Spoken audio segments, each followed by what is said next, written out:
morning, everyone. Welcome to yet another episode of Health Discourse with Sakshi and Sushant. So, hi, Sushant. Good morning. Very good morning. So, folks, today the discussion of today's topic is actually interesting because a lot of you must have witnessed this in your lives. There are a group of set of people which are also called termed as narcissists. Now, narcissism is not actually only a psychological trait.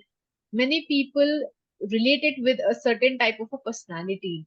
However, it turns out because science has progressed that much that narcissism personality disorder is a kind of neurological disorder, right? So, Sushant, let us begin this discussion by shedding some light on what exactly is narcissistic personality disorder so that people in the society they can be more careful, yeah, right, Hmm. so that when they're dealing with such people, because it's very important for them to know that this is a certain kind of personality disorder which occurs. I do know that in the American society it has been termed as a medical condition, right? There are some therapies related to it and it is going on, but in India very few people know about it. So please Yeah. shed some light on that. Okay, so what we call is narcissistic personality disorder, right? First thing, it doesn't come from your genes, right? It is an environmental issue, right? A lot of people would say that is a behavior, right? But it is actually there's a lot of biological component in terms of, people developing this neurological issue. There are psychotherapies, there are psychologists for using those therapies, but uh, understanding these issues is very key. So, what is actually a narcissist, right? So, again, there are certain, key features, or I'll say traits, right? So, people who lacks empathy, people who are arrogant, right? People who want to inflate their own ego, who wants could probably disrupt others if the things are not going their way, right? Or probably want to take advantage of other for their own needs, right? Or probably fulfill their own desires, right? Irrespective of what happens to others. So there's no humility as such, right? And So what you mean to say that their empathetic brain is not working in such a manner, and then they're always on this path to prove something that they feel is right. So yeah, they are mostly living in an illusionary world, and they feel that whatever they do, whatever they say, that is righteous, yeah, right? success and fame. So again, there are two ends of spectrum. One is obviously the arrogance and the trying to suppress no sensitivity towards social interaction. So it doesn't matter what people are saying to them, they will keep on proving their own point, right?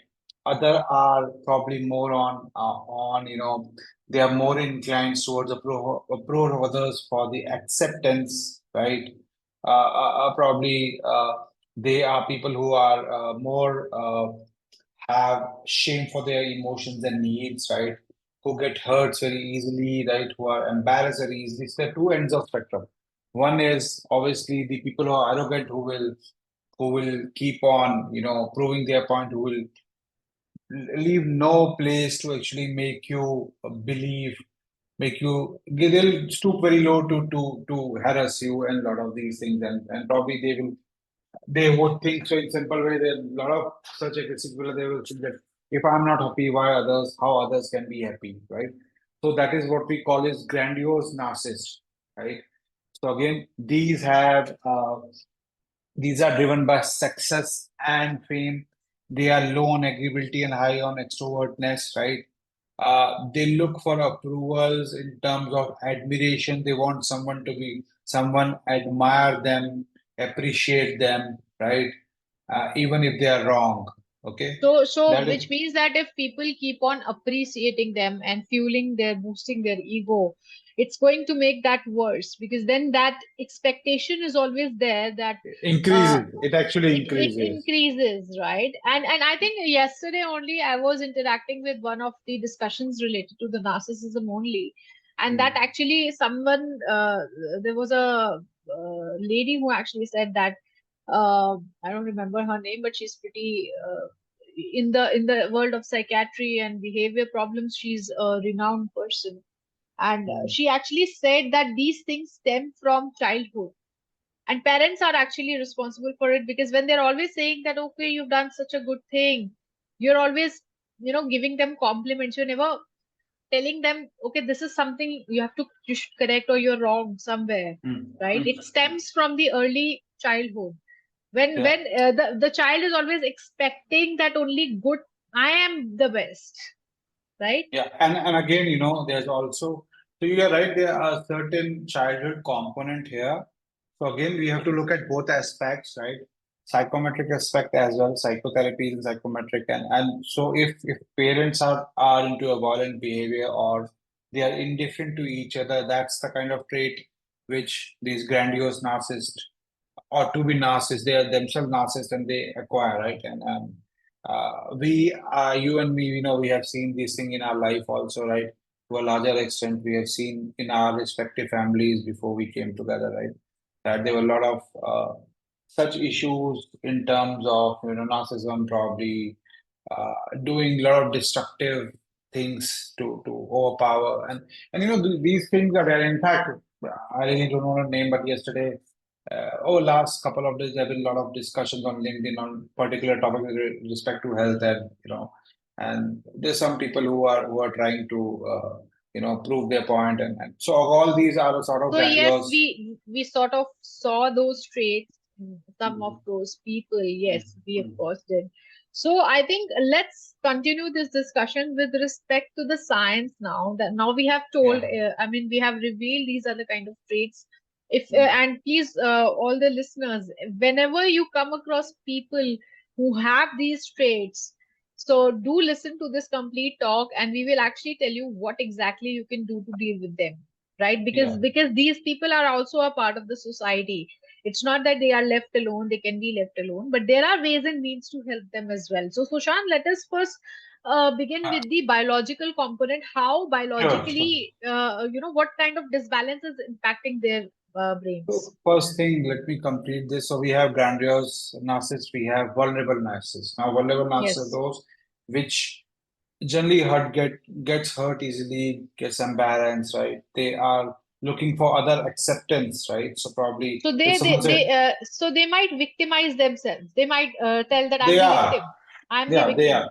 I'm the victim. Yes. That is probably they need someone to tell, okay, you are right.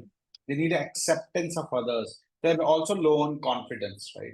So again, these are a different set of people. But what I have seen, right? I may be wrong, but I have seen that there are a lot of grandiose narcissists. The population is more inclined or biased towards grandiose narcissism population rather, right?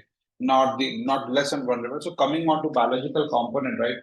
So there have been a lot of research done by Harvard Health and John Hopkins and a lot of these universities, right? These are a couple of, I don't remember everyone, but yeah, there are a lot of research papers published on these personality disorders, right? And there is one common link on a lot of these things, which is oxidative stress, right? And again, I'm going to probably deep dive. So there is something called, uh, BDNF, brain-derived neurotrophic factor, which is reduced, right? So the empathy, the gray area in the brain, which is literally empathy, right? And that area is not working properly, or it's shrunk, right? And again, a lot of it is linked to oxidative stress, because a research which mentioned that this oxidative stress oxidizes we know about our just a second. We know about nucleotide bases of our DNA, right? A, T, C, G, right? And again, these are what makes our DNA. The sequencing of it determines what our genes are, right?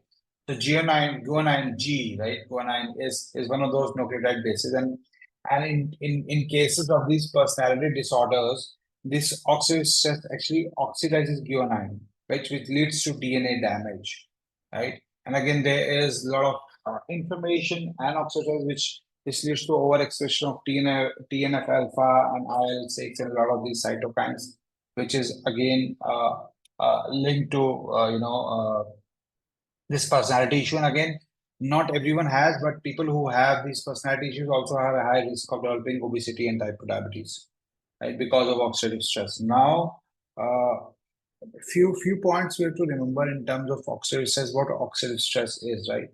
So it's a simple thing, we have each cell has mitochondria. Mitochondria perform various functions, right? There are ways when they do a lot of work, whether it is producing energy, right, or tackling inflammation, right, or converting the oxygen into ATP, right? So all these things need a lot of work. There's a lot of free radicals released. So what we call is reactive oxidative species are released, right? And again, these could cause inflammation, could damage your mitochondria, right? But obviously, we have inbuilt mechanism where we eat a lot of foods which are high in antioxidants, where your gut microbes convert these antioxidants like polyphenols, right? Like alpha lipoic acid, right? Into antioxidants. So there is an exchange of electrons, which balances out. So these antioxidants balances your ROS level. So ROS is required in terms of producing energy, but obviously you need to have antioxidant which reduces the impact of ROS, or the balance is it's balanced out, right? So if ROS is more than the level of antioxidants, right, probably you will have more of oxidative stress, right?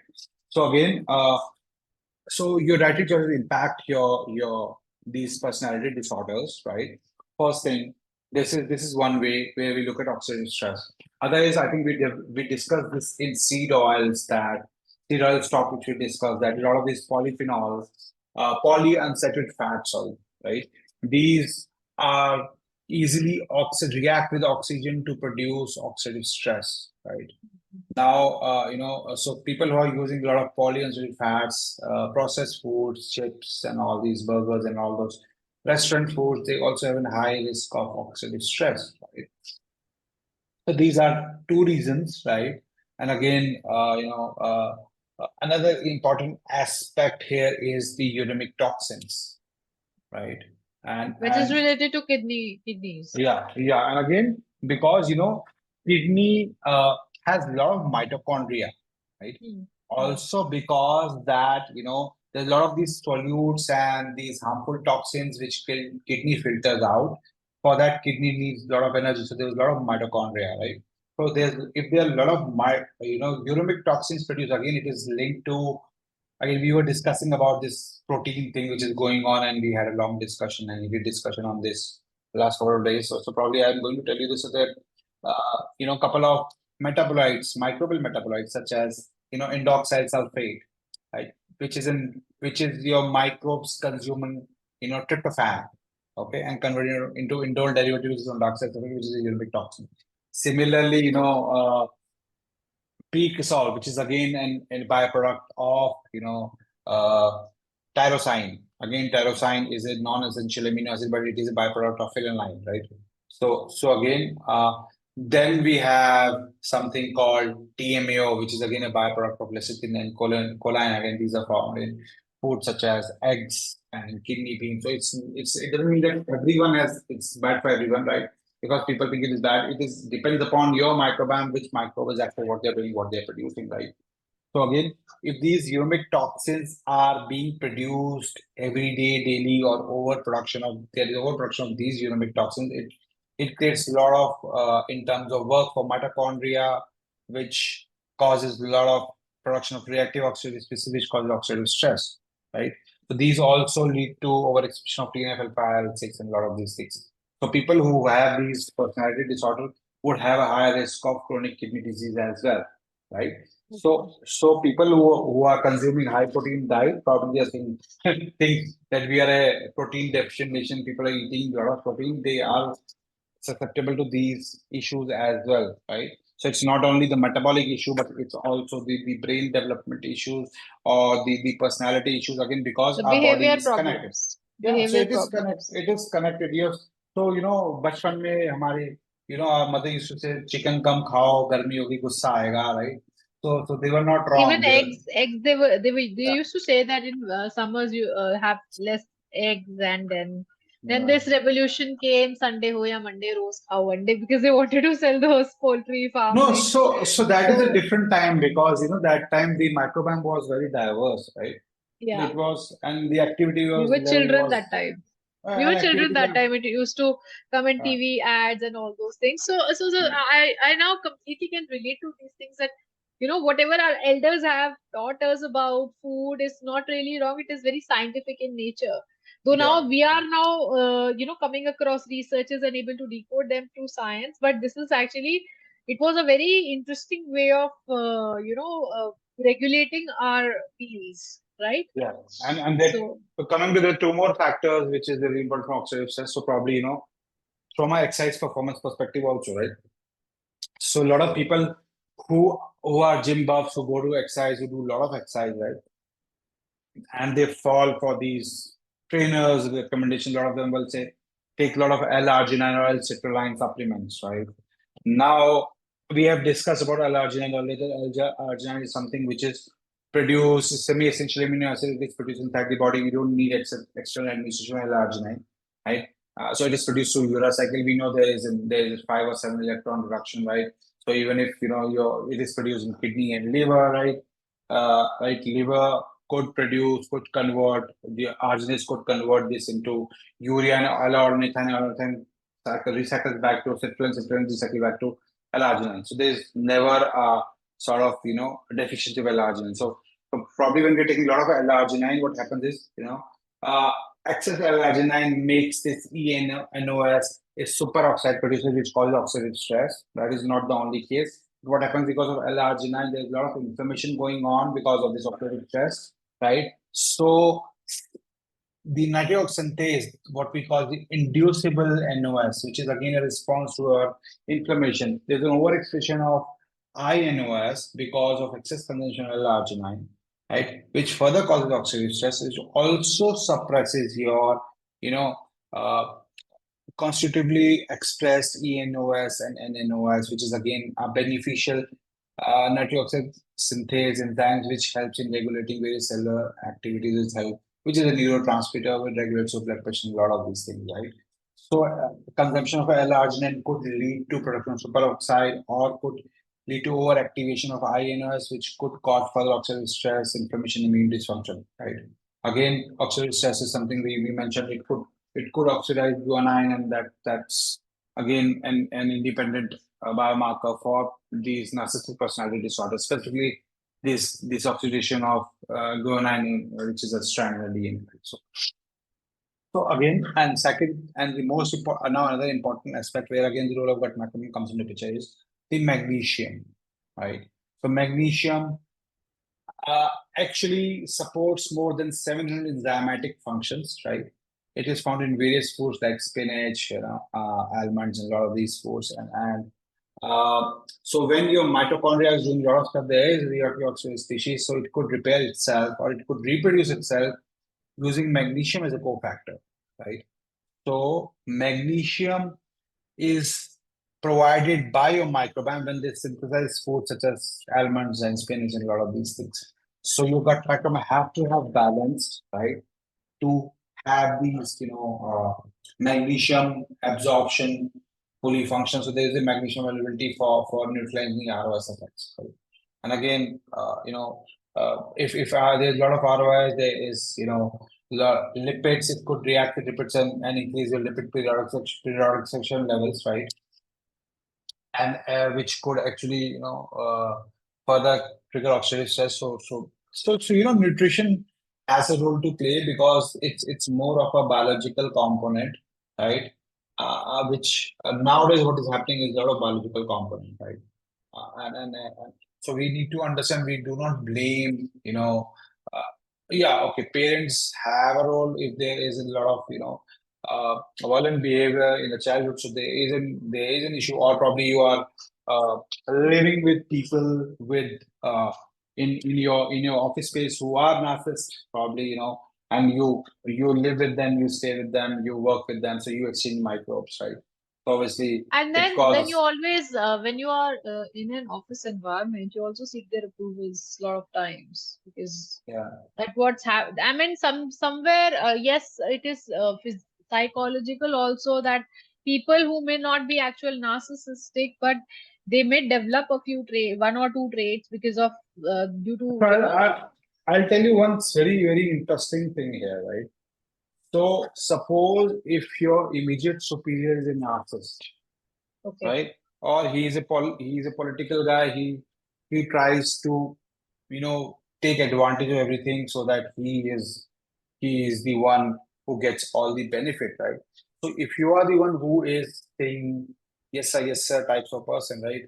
Uh, Although you also come into that category of narcissist because it's not your choice, but because of the acceptance, right? You need of approval, you need for acceptance, right? Again, it's That's a where the approval comes in. Yeah. vulnerable narcissist. So that may the boss may be grandiose narcissist, but this person, you may become a vulnerable narcissist, right? Because you need to say yes, you need to their acceptance because you need promotion, you need salary hike, and blah blah blah, right? And people who do not, who take a stand for themselves, they cannot stay in their organization, right? So this is something I'm not talking about bit of biological, but this is a trait which that person would have developed either from your family, their family members, or through their nutrition choices, or there is a biological component involved. So there is a biological component involved. There are environmental issues. There are the people which you live in, probably this is, but obviously the first step is obviously you have to prevent from this is fix your health, fix your biology, understand your biochemistry, right? You may be having oxidative stress, so there is no blood work which tells you have an oxidative stress, right? It's something which happens inside your body at a molecular level, right? So you would not know you are having oxidative stress because even oxidative stress could oxidize metals such as zinc, which are there on a protein, right? It could cause type 2 diabetes, but you may not know that is oxidative stress, right? So, or probably it could also lead to your sexual health issues, right? So there are multiple things which can happen. Even the sugar, eating high sugary foods could stick to your protein enzyme. It can make protein enzyme dysfunctional. It could lead to oxidative stress, could further impact oxidative stress. So, there are multiple, I can speak on multiple things here, right? But the point here is that There are I multiple would, pathways basically which is going to lead to this condition, if I may yeah, say. so there are cellular molecular immune pathways, microbial pathways, right? There are a lot of these enzymatic functions and activities which is happening or not happening, right? There are a lot of these the metabolic pathways which are actually triggering production of uremic toxins or high protein fermentation levels, right? So a lot of these things would contribute, right? So again, I'm not against having protein. Protein is an essential part of our diet, but you should not consume too much of it. You need to understand how much of each amino acid you require because these uremic toxins like tryptophan, byproduct of tryptophan, byproduct of tyrosine, or L-arginine, or these things, or phenylalanine, these could have an impact on your brain health, on your personality as well. That's absolutely correct. So, Sushant, before we conclude this call, I think you've given in a lot of insights on this personality disorder. If you remember, years ago, I wrote an article on dealing with toxic people. Yeah. Mhm. And in that article, I'd like to quote a few lines out of that article that Mhm. this is for those who are actually narcissistic, but And for they the do not people, know. And they do not yeah, know. and yes, they do not know, but for the people around them who realize that they're narcissistic, so here are a few ways that you can deal with them, and I'd like to quote a few points out of that article. Yeah. Mhm. So there are a few strategies that you can actually use to deal with these people. First, you should set your limits, right? Mhm. Secondly, you should always pick your fights. You should not be picking all the fights with them, because see what happens is they're not going to listen to you at any point of time. They're going to give you another argument against that, and it is going to lead to your emotional chaos. So it's better you just see what kind of fights you're picking with such people. And my pure suggestion is, do not pick a fight with them. It's not going to be helpful. You're Yeah. not going to learn anything out of it. And it's going to be a waste of your time and energy, right? Then the next point I'd like to put here is that you should maintain a certain emotional distance from these people, and you should rise above their emotions, because it's very important. See, if you want to help someone, you need to rise above their emotional status. You need to make yourself a bit strong from inside, and yes, diet plays a role, of course, in that. Secondly, the kind of environment you're living in, you have a free will to choose the kind of environment you want to be in. Am I right, Sushant? Yeah, yeah. And Right? another point is, if this is something which is happening in your office, right? Your health is better than your wealth, right? So Your probably, mental health matters. Right yeah, now we have a lot of people talking about mental health, and it is very important that you set your boundaries with such people, because mm, you should not allow them to enter inside your safety circle, mhm, your emotional circle, or your social circle. Wherever you want to set a boundary, you are free to do that, and that is your free will.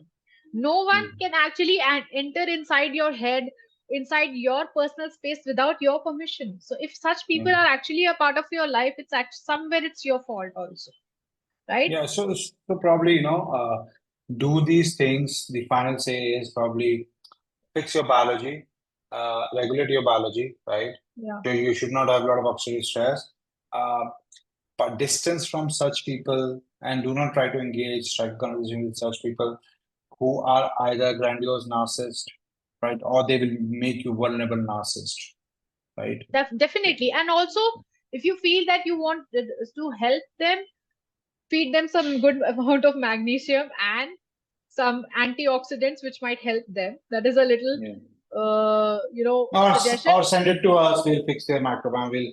We'll sequence their gut and oral microbiome. We'll tell you where the problem is, where the oxidate. What is the Or reason for oxidative stress?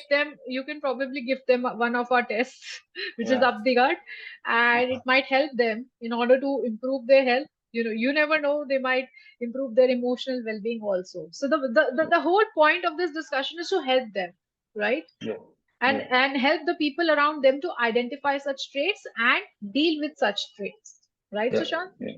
Yeah. So thank you for an interesting discussion. Any parting thoughts you would like to add here?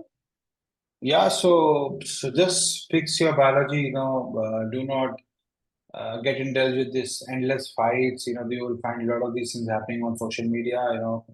Do not try to satisfy everyone's ego. Probably move from such discussions, right? And And also, it's very important for us to understand that seeking approval of everyone is not necessary. You're not answerable to anyone unless he's an authority, unless you're a mm, criminal, you're not answerable. mm, Right? And which is why you have to set all those limits and set your boundaries all the time. yeah, yeah. So Thanks. thank you for this discussion. Thank you. Thank you. Thank you, Sakshi. Thank you. Bye.